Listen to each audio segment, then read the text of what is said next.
పొన్నూరు నియోజకవర్గంలో TDP MLA అభ్యర్థి ధూళిపాల నరేంద్ర కుమార్ ప్రచారంలో దూసుకు వెళ్లిపోతున్నారు. ఈ రాష్ట్రంలో ఎన్నికల సందర్భంగా ఒకటి స్పష్టమైంది. జగన్మోహన్ రెడ్డి ఓటమి అనేది ఖాయం అనేది ఒకటి కళ్ళ ముందు కనపడతా ఉంది.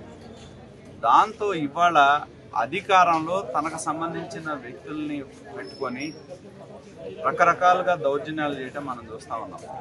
బెదిరించడం కానీ నేను చూసిన కారంపూడిలో ఒక సిఐ అదేదో సినిమాలో చూపెట్టినట్టు రివాల్వర్ చూపెట్టి కార్యకర్తల మీద టీ తాగుతున్నాడు. వేరే కారణమే లేదు, తెలుగుదేశం పార్టీ క్రియాశీలకమైన నాయకుడు టీ తాగుతున్నాడు.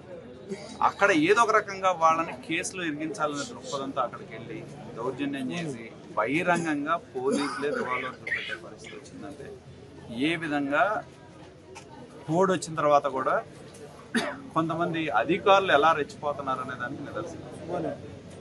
అలాగే ఈ ప్రభుత్వం పోయే కాలం దగ్గరకు వచ్చినా కూడా ఇంకా సామాన్యులు సమితులు అవుతా ఉన్నారు. నేను చూసాం, ఒక దేవర్ బీసీ కులానికి చెందిన వాళ్ళు వాళ్ళ ఆస్తి లాక్కున్నారని కుటుంబంలో ఆత్మహత్య చేసుకోవడం కడప జిల్లాలో మనం చూడటం జరిగింది. అంటే చివరికి అధికారం కోల్పోతున్నాం కాబట్టి అయిన కాడికి దోచుకోవాలనే దృక్పథంతో రాష్ట్ర వ్యాప్తంగా వైకాపా నాయకులు పలు మార్గాల్లో దౌర్జన్యానికి పాల్పడుతూ ఉన్నారని స్పష్టం అవుతా ఉంది.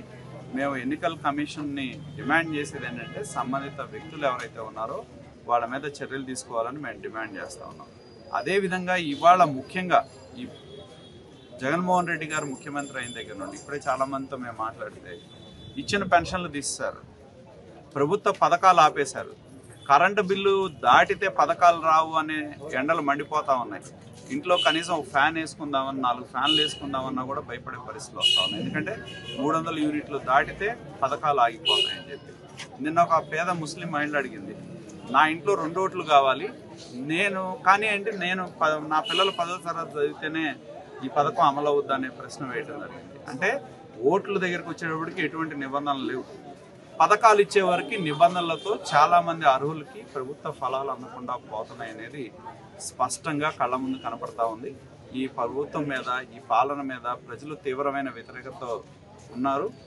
ఖచ్చితంగా ఈ రాష్ట్రంలో తెలుగుదేశం, ఎందుకంటే కొన్ని సర్వేలు ప్రవేశపెడుతున్నారు, సర్వేలు ఉన్నాయని చెప్పి ప్రజలను గందరగోళానికి గురి చేసి ఏదో వైకాపా అధికారంలోకి వస్తుందనే ఒక దుష్ప్రచారానికి పాల్పడతా ఉన్నారు.